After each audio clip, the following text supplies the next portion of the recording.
then, Afterlife Calls is your first fantasy series focusing on the close mother-daughter relationship between Neve and Edie and one or two supernatural experiences. But I know that you didn't actually want to write fantasy for a long time. What made you actually hate writing fantasy? So I kind of started out writing fantasy, actually. I started with crime and then moved on to fantasy romance. And I really enjoyed it for a long time. Like I say, it was my escapism.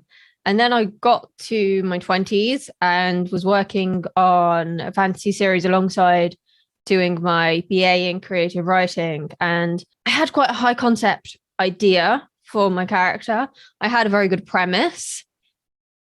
And I kind of knew vaguely some things that were happening, but I got really stuck on some of the elements and didn't know how to get out of them. Because generally speaking, when you study creative writing at an academic level, the focus is on literary fiction.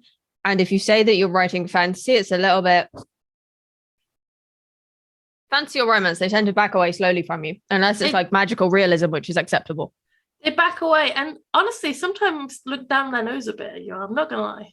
They do, yeah. And so I didn't really know anyone who could help me with certain elements of the world building or of the planning or anything. And I just knew that it was going to be 3 books. And I tended to have something similar to what I do now, which is that I have to know the beginning and the end of each book and then the kind of end point of that arc, not necessarily that series, but that arc. Like the first Afterlife Calls arc is 4 books, but then there's some more stuff beyond that. And I knew that, but I was morally averse to planning or plotting or any sort of organization for my books whatsoever beyond knowing what my characters' names were.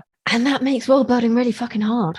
And I also didn't have a guide. I didn't have anyone to go, hey, check out this fantasy book, check out this graphic book, because no one really talked about that stuff and we were being encouraged to write literary fiction. So my brain just kind of panicked and felt overloaded by how much work was required to world build and to fix the issues with that particular series. And so I gave up because I'll be honest, Afterlife Calls is the 3rd fantasy series I have worked on with a possibility of publishing it, but it is the first one I have published. And I had some other ideas before that. The first book I ever finished actually was fantasy romance, but Afterlife Calls was the first one I knew would be good enough to publish. And that's not me doing too harsh on myself. Like I talk about empaths sometimes and that I have a solid vision for empath, but I know the story isn't ready or strong enough to share with people yet. And I don't want to share with people something that is half-ass or where I know I can do better. Because if I know I can do better, why shouldn't